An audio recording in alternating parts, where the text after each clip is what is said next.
నమస్తే. ప్రస్తుతం మన స్టూడియోలో ప్రముఖ ఆధ్యాత్మికవేత్త దైవాజ్ఞ బ్రహ్మశ్రీ వీరాపురం సుబ్రహ్మణ్య స్వామి గారు మనతో ఉన్నారు. గురువు గారితో మాట్లాడేద్దాం. నమస్కారం గురుగారు. శుభాశీస్సులు అండి. అక్టోబర్ మాసం విశేషంగా తుల రాశి వాళ్ళకి ఈ మాసం ఏ విధంగా కలిసి రాబోతుంది? సో మనకి విజయదశమి ఉంది, దివాళి ఉంది, ఎలా వినియోగించుకొని వీళ్ళు కూడా మంచి ఫలితాలు పొందొచ్చు అంటారు? వ్యాపార నష్టాలు, వాహన ప్రమాదాలు, వాళ్ళ పర్సనల్గా కూడా నన్ను అడిగితే వాహనం కొనుక్కోకపోవడం చాలా మంచిది. తర్వాత కొనండి, పోస్ట్ పోన్ చేసుకోండి. అసలు ట్రావెల్స్ బిజినెస్ లాంటివి అస్సలు ప్రారంభం చేయకూడదు. దానివల్ల ఒక విధమైన నష్టం కాదు, ధన నష్టము, ప్రాణ నష్టము, మళ్ళీ శారీరక శ్రమ, మానసిక శ్రమ, ఇవి అధికం. సంతాన విషయంలో కూడా గర్భిణీ స్త్రీలుగా ఉన్నటువంటి వాళ్ళు చాలా జాగ్రత్తగా నడుచుకోవాలి. వాళ్ళు తినేటువంటి పదార్థాలు కూడా ఏది తినాలి, ఏది తినకూడదు అనేది ప్రధానంగా పాటించాలి. ఏదైనా నష్టం జరిగే అవకాశం ఉందంటే మధ్యలోనే గర్భస్రావాలు జరగడం కానీ, లేదంటే పిల్లలు పుట్టినా కూడా ఏదన్నా అవయవ లోపాలతో పుట్టే అవకాశం ఉంది. కాబట్టి అందుకనేసి మనం తినేటువంటి పదార్థం అనేది మనకు జీర్ణమవుతుంది, చక్కగా ఆరోగ్యాన్ని ఇస్తుంది. అలా కాకుండా ఏది పడితే అది ఎప్పుడు పడితే అప్పుడు తిన్నట్టయితే అది అజీర్ణం చేసే అవకాశం ఉంది, అది విషపూరితంగా మారే అవకాశం ఉంది. ఎందుకంటే ఈ గ్రహణాల యొక్క లక్షణ ప్రభావాలు అన్నమాట. ఇదే కాకుండా పోనీలే బయట ఉన్నా బాగుంటుందంటే బయట ఇంకా మరి పొయ్యిలోంచి పోయి పొంతలో పడినట్టుగా, అంటే ఒక నిమిషం అన్నట్టుగా ఒక క్షణంతో కాలిపోతుంది. కానీ పొంతలో అంటే ఏమవుతుందంటే రోజు ఉడుకుతూ ఉండాల్సింది, రోజు ఉడికిపోతూ ఉండడమే. అంటే బాగా ఇబ్బందులు ఉద్యోగాలు చేసేటువంటి వాళ్ళైతే వాళ్లకు చుట్టుపక్కల వాళ్ళతో, వాళ్ళు చేసే జాబులో చేసే యజమానులు కావచ్చు, లేదంటే స్టాఫ్తో కావచ్చు ర్యాగింగ్ అధికం. అంటే ప్రతిదానికి తప్పులు పట్టడాలి, ప్రతి విషయానికి తప్పులు పట్టడాలి. చేయనటువంటి తప్పు కూడా వీళ్ళ మీద వేసే అవకాశం ఉంది. అంటే ఎవరో తప్పు చేసి వీళ్ళ నెత్తిన వేసేయడము. ఆ క్షణం ఏంటంటే అది అర్థం కాని విషయం, అంతా ఒక మాయలాగా జరిగిపోతూ ఉంటాయి సమస్యలు.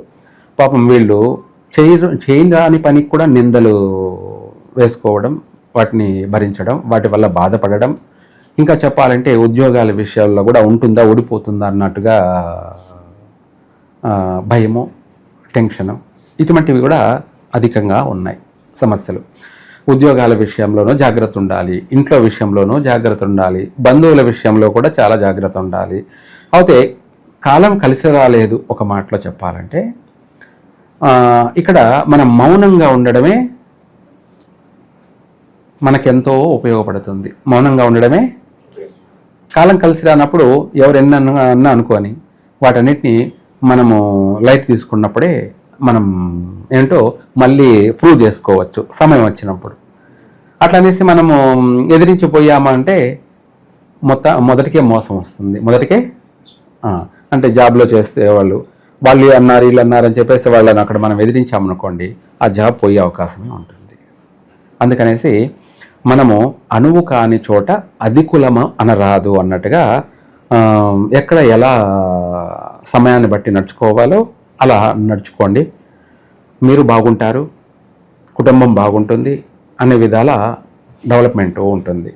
తర్వాత నూతన వ్యాపారాలు ఏదైనా ప్రారంభం చేయాలనుకున్నటువంటి వాళ్ళు చేయొద్దు. చేస్తున్న వాళ్ళకి ఇక్కడ కాస్త నష్టాలు, ఆ చేస్తున్న వ్యాపారాన్ని తీసేయాల్సిన పరిస్థితులు కూడా వచ్చే అవకాశం ఉంది.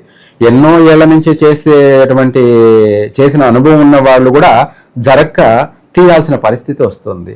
ఇంకా కొత్తగా వ్యాపారం చేయాలనుకున్నవాడు నన్ను అడిగితే ఒకవేళ అదృష్టవంతుడే అనుకుందాం, కానీ ఈ మాసంలో ప్రారంభం చేయకుండా తర్వాత చేసుకున్నట్టయితే వాడి అదృష్టాన్ని పదిలంగా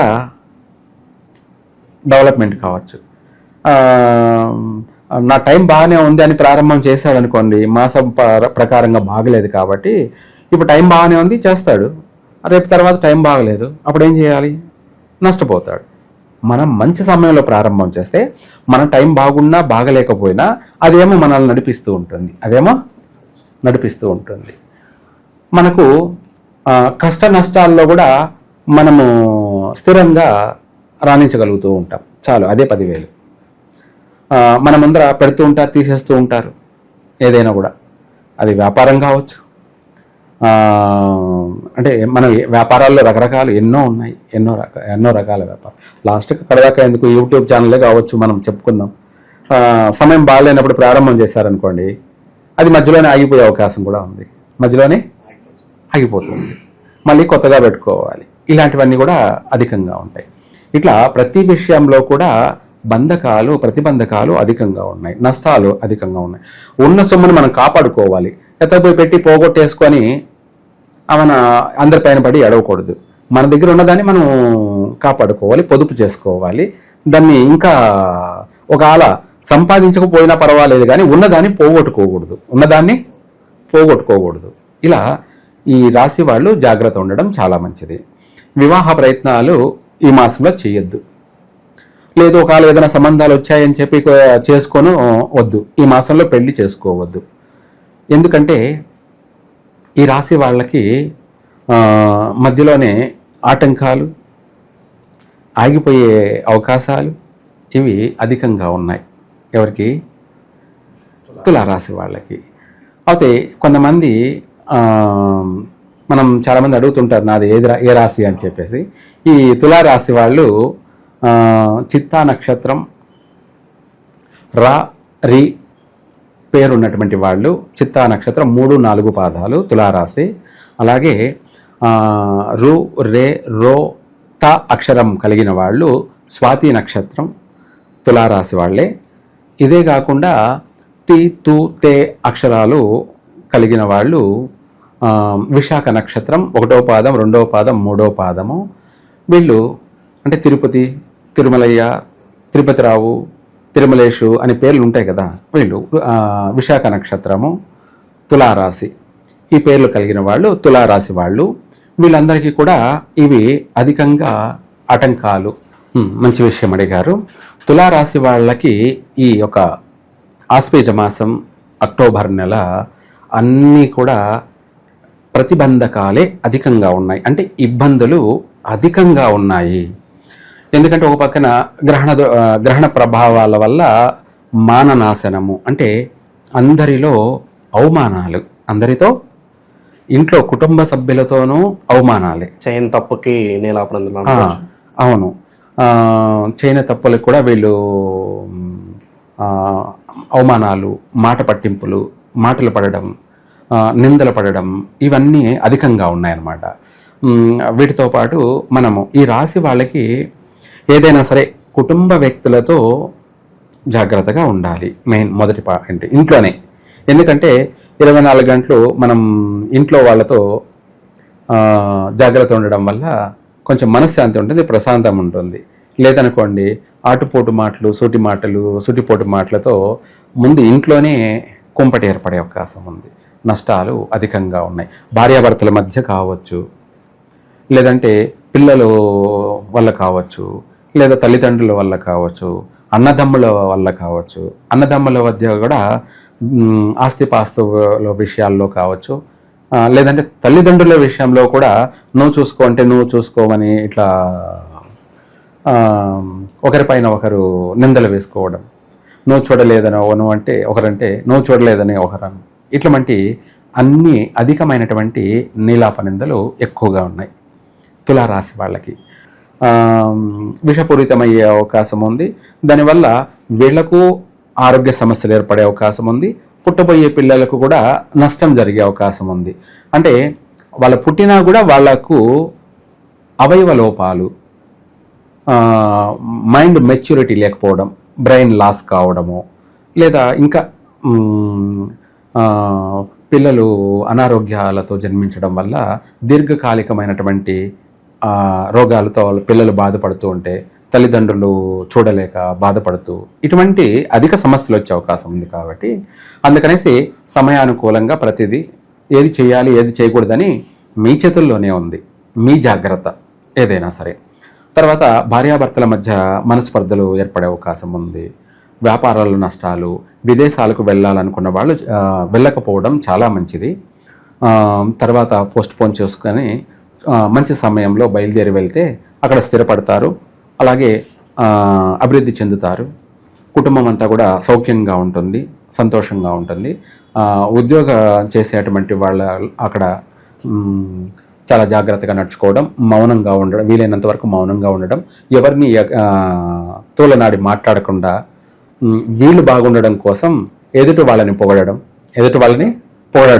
ఎందుకంటే ఆ పొగడతలు కూడా మనకు ప్లస్ అవుతాయి అన్నమాట.